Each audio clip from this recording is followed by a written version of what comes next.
तर बघा विद्यार्थी मित्रांनो, आज मी आपल्यासाठी सरळ व्याज हा नवीन टॉपिक घेऊन आलेलो आहो. मी नेहमीच तुमच्यासाठी नवीन नवीन टॉपिक घेऊन येत राहतो आणि प्रत्येक टॉपिकवर वेगवेगळे आपण प्रश्न घेत असतो. तर इथे एकूण 5 टाईपचे प्रश्न आपण घेणार आहोत. एकूण 10 प्रश्न आहेत. व्हिडिओ नक्कीच शेवटपर्यंत पहा. व्हिडिओ आवडला तर त्याला लाईक आणि सबस्क्राईब करा. चला जास्त न बोलता आपण आपल्या व्हिडिओला सुरुवात करूया. तर बघा पहिला प्रश्न काय दिलेला आहे. एक व्यक्ती सरळ व्याजावर, इथे उल्लेख कशाचा केलेला आहे? सरळ व्याजाचा केलेला आहे. तर उल्लेख सरळ व्याजाचा केलेला आहे. मुद्दल किती दिलेली आहे? याला आपण काय म्हणू? मुद्दल. मुद्दल किती आहे? 10,000. याला काय म्हणू? दर. इथे दिलेलाच आहे दर. आणि हे काय? 2 वर्ष. 2 वर्ष म्हणजे हा काय झाला? काळ. ठीक आहे. तर सरळ व्याजाचं सूत्र काय आपल्याकडे? व्याज बरोबर मुद्दल गुणिला दर गुणिला क भागीला 100. बरोबर आहे. म गुणिला द गुणिला क भागीला 100 बरोबर सरळ व्याज. बरोबर आहे. तर या ठिकाणी म ची किंमत किती आहे? 10,000. दर किती आहे? 8%. आणि काळ किती आहे? 2 वर्ष. भागीला काय? 100. तर हा एक शून्य, हा एक शून्य कपून गेला. ठीक आहे. 8 दुणे 16. 16 गुणिला 100 म्हणजे 1600. हे आपलं उत्तर या ठिकाणी आलेलं आहे. म्हणजे व्याज किती आलेलं आहे? 1600 रुपये. आता बघा या ठिकाणी आणखी एक पद्धत आपण वापरू शकतो. जसं बघा हे 10,000 आहे. 10,000चे 8% काढायचे. 8% म्हणजे किती होईल? हे 2 शून्य कपले, हे 2 शून्य कपले, 800 रुपये. तर हा झाला एका वर्षाचा व्याज. आता 2 वर्षाचा विचारला तर एवढाच याच्यामध्ये मिळवायचा. म्हणजे 800 दुणे किती झाले? 1600 रुपये. बरोबर आहे. तर या पद्धतीने पण आपल्याला सॉल्व करता येतं आणि या पद्धतीनं पण सॉल्व करता येतं. तर दोन्ही पद्धतीनं उत्तर सारखंच येतं. ठीक आहे. चला पुढच्या गणिताकडे जाऊया. आता 2 नंबरचं हे गणित बघा. आता 50,000 इथे मुद्दल दिलेली आहे. इथे व्याजाचं सूत्र आपल्याकडे आहे म गुणिला द गुणिला क भागीला 100. बरोबर आहे. आता 50,000 मुद्दल दिलेली आहे. 50,000 लिहा इथे. गुणिला 10 गुणिला 2 वर्ष काळ दिलेलं आहे. हे मुद्दल, हे दर आणि हा काळ. बरोबर आहे. भागीला हा 100. तर हे 2 शून्य, हे 2 शून्य कपून जातील. आता हे 500 गुणिला 2 म्हणजे 1000. 1000 गुणिला 10 म्हणजे 10,000. तर इथे व्याज किती आलेलं आहे? 10,000. ठीक आहे. चला पुढच्या गणिताकडे जाऊया. या ठिकाणी बघा काय दिलेलं आहे? सरळ व्याजावर 15,000 म्हणजे ही मुद्दल दिलेली आहे, हा दर दिलेला आहे आणि हे काळ दिलेलं आहे. तर त्याला किती रक्कम परत करावी लागेल? आता इथे काय विचारलेलं आहे? रक्कम परत करायची. रक्कम म्हणजे काय होईल? रास. तर रास काढायची आहे. रासचे सूत्र काय आहे? मुद्दल अधिक व्याज. रास म्हणजे काय? मुद्दल अधिक व्याज. आता आधी आपण कोणतं सूत्र वापरणार आहे? व्याजाचं. कारण पहिले व्याज काढावं लागेल. कारण व्याज आपल्याला माहीत आहे का नाही? मुद्दल माहीत आहे आपल्याला पण व्याज माहीत नाही. तर व्याज काढायसाठी काय करावं लागेल? व्याज बरोबर ते काय होईल? मुद्दल. मुद्दल किती आहे? 15,000. दर. दर म्हणजे किती? 8% आणि क म्हणजे किती? 4 भागीला 100. बरोबर आहे. तर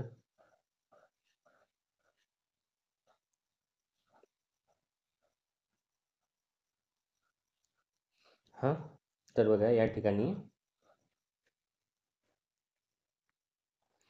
15,000 गुणिला 32. आता हे 2 2 शून्य कपून जातील म्हणजे 150 गुणिला 32 येईल. 32 गुणिला 150 करायचं आहे. तर एक शून्य ठेवून द्यायचं. 15 दुणे 30चे शून्य, 4 3 15 3 45 नाही 3 48. तर हे आलं आपलं काय आलं? व्याज. आणि मुद्दल किती आहे? 15,000 आणि त्याच्यामध्ये हे व्याज मिळवायचं. म्हणजे किती होईल? 19,800 रुपये. म्हणजे ऑप्शन क्रमांक 4 हे आपलं उत्तर या ठिकाणी येईल. तर आपली रास किती आली? 19,800 रुपये. चला पुढच्या गणिताकडे जाऊया. इथे काय दिलेलं आहे? एका व्यक्तीने सरळ व्याजावर 25,000 रुपये 10% दराने 2 वर्षासाठी दिले. तर इथे काय करावं लागेल? रक्कम काढायची. रक्कम म्हणजे पुन्हा रास काढायची. मागच्याच उदाहरणाप्रमाणे आता रासचे सूत्र मी तुम्हाला सांगितलं होतं. मुद्दल अधिक व्याज. मुद्दल अधिक व्याज म्हणजे रास.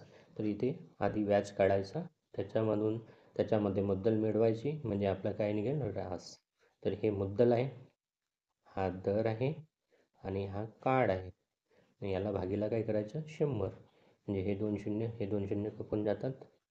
ठीक आहे. तर 250 गुणिला 20, 250 गुणिला 20 म्हणजे किती 5000. 5000 हा काय आला व्याज आला. आणि मुद्दल किती आहे 25,000. 25,000 आणि 5,000 म्हणजे 30,000. ही झाली आपली रास. म्हणजे किती रक्कम परत करावी लागेल 30,000 रुपये. ठीक आहे. चला पुढच्या उदाहरणाकडे. तर बघा दरसे 7.5% दराने. आता इथे पॉईंटमध्ये दिलेला आहे आणि दर कशामध्ये दिला आहे पॉईंटमध्ये दिलेला आहे आणि हे मुद्दल दिलेली आहे आणि हे कार्ड दिलेलं आहे. इथे काय काढायचं व्याजच काढायचं आहे. तर इथे व्याज बरोबर काय होईल मग गुणिला गुणिला क भागीला 100. बरोबर. तर इथं काय होईल मग आता मुद्दल किती आहे 16,000, दर किती आहे 7.5 आणि कार्ड किती आहे 5 वर्ष आणि भागीला 100. आता हे 2 शून्य कपून जातात. आता किती 16×85 म्हणजे इथे किती आलं 800. 800 गुणिला 7.5. आठीसाठी 56 आणि 8×5 40 म्हणजे 56 आणि 40 म्हणजे 6,000 होऊन जातील. बरोबर आहे. 56 आणि 4 म्हणजे 60. 60वर हे 2 शून्य ठेवले तर 6,000. ठीक आहे. अशा प्रकारे हे उत्तर आपण काढलेलं आहे. चला पुढच्या उदाहरणाकडे जाऊया. हा उदाहरण मागच्या गणितासारखा सेम आहे, फक्त तिथे 7.5 होते. हे बघा हे मुद्दल लिहिली मी, हा दर लिहिला 2.5 आणि हा लिहिला 3 वर्ष कार्ड लिहिला. बरोबर आहे. याला भागीला 100 केला. हे सूत्रामध्ये लिहिलं आपण सगळं.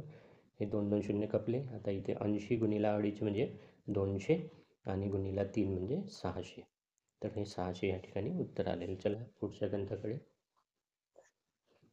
दशे काही दराने 24,000 रुपयाचे 3 वर्षानंतर रास 27,600 रुपये होते. तर सरळ व्याजाचा दर काढायचा आहे. तर सरळ व्याजाचा दर काढायचा असेल तर दर बरोबर काय होतो सांगा. व्याज दिलेलं आहे, व्याज बरोबर आहे. व्याज गुणिला 100 भागीला मुद्दल गुणिला क. बरोबर आहे. हे आहे दराचं सूत्र. आता व्याज काढायचं आहे. व्याज कसा निघेल, ही झाली रास. रासमधून काय वजा करावं लागेल मुद्दल. तर मुद्दलमधून रास वजा केली तर काय निघेल व्याज. तरी 27,600मधून 24,000 वजा केले तर काय होईल 3,600 रुपये व्याज निघेल.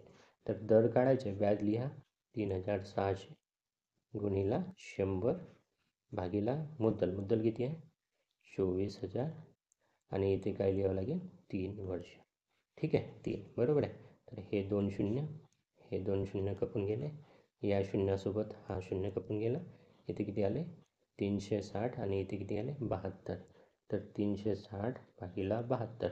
72 पंचे 360 होतात. म्हणून 5 उत्तर या ठिकाणी आपलं आलेलं आहे. 5% दर आहे. ठीक आहे. चला पुढच्या उदाहरणाकडे जाऊया. या ठिकाणी पण सेम उदाहरण दिलेलं आहे. सरळ व्याजाचा दर काढायचा आहे. दराचं सूत्र आहे व्याज गुणिला 100 भागीला मुद्दल अधिक कार्ड. ठीक. मुद्दल गुणिला कार्ड. बरोबर आहे. तर व्याज किती होईल इथे किती होईल व्याज सांगा 28,000 याच्यातून मायनस केले तर 3,920 हा झाला व्याज. कारण ही रास आहे आणि ही मुद्दल आहे. तर रासामधून मुद्दल वजा केली 3,920 आला गुणिला 100. आता मुद्दल किती आहे 28,000 आणि कार्ड किती आहे 2. ठीक आहे. तर हा 1 शून्य हा 1 शून्य हा 1 शून्य हा 1 शून्य म्हणजे हे 3 शून्य आणि हे 3 शून्य कपून गेले. वरती काय आलं 392 आणि आता भागीला याला 28ने याला भागितलं तर काय होईल किंवा याला 56 घ्या 396 भागीला 56. 28 दुणे 56. तर इथे उत्तर किती येते 7. ठीक आहे. तर 56 गुणिला 7 केलं कारण 7 सकम 42 2 हात चाले 4. त्याच्यानंतर 7×5 35 न 4 39. तर 7% हे या ठिकाणी उत्तर आलेलं आहे. चला पुढच्या उदाहरणाकडे जाऊया. इथे काय दिलेलं आहे इथे काय दिलेलं आहे मुद्दल दिलेली आहे एवढी आणि रास ही दिलेली आहे. तर व्याज किती होईल मग? व्याज आता इथे क ची किंमत काढायची. क बरोबर काय होईल सांगा? व्याज. व्याज किती झाला? 14,000. व्याज गुणिला 100 भागिला म गुणिला द. हे झालं कचं उत्तर. तर या ठिकाणी काय होईल? व्याज किती आहे? 14,400. कारण हे आहे रासमधून काय करायची? मुद्दल वजा करायची. म्हणजे काय येईल? व्याज येईल. बरोबर आहे. तर व्याज आलं इथे गुणिला 100 करायचं भागीला काय राहील? मुद्दल आणि याला गुणाकारात काय राहील? दर. ठीक आहे. तर हे 2 शून्य, हे 2 शून्य कपून गेले. ठीक आहे. हा शून्य याच्यासोबत कपून गेला. ठीक आहे. तर बरोबर आहे. आता किती राहिले इथे? आता 6नी याला भागितलं तर किती येईल? सांगा तुम्ही आता. 6 दुने 24 येईल इथे. 240 येईल. 48नी 240ला भागितलं तर 5 येईल. म्हणजे 5% हे या ठिकाणी उत्तर आलेलं आहे. चला पुढच्या गणिताकडे. इथे मुद्दल ही आहे, ही रास आहे. रासमधून मुद्दल वजा करायची. 3,750 हा व्याज आला. ठीक आहे. याला 100 गुणायचं व्याजाला. ठीक आहे. आणि हे मुद्दल खाली लिहायची आणि त्याला दराने गुणायचं. म्हणजे काय येईल? म्हणजे काय येईल? क येईल. बरोबर आहे. बरोबर काय येईल? क. ठीक आहे. या ठिकाणी हे 2 शून्य, हे 2 शून्य कपले. हा 1 शून्य, हा 1 शून्य कपला. 25नी याला भागितलं तर 15 येतं. 15 भागीला 5 केलं तर 3 येतं. तर कार्ड हे काय आलं? 3. अशा प्रकारे सगळे उदाहरण आपण सोडवलेले आहे.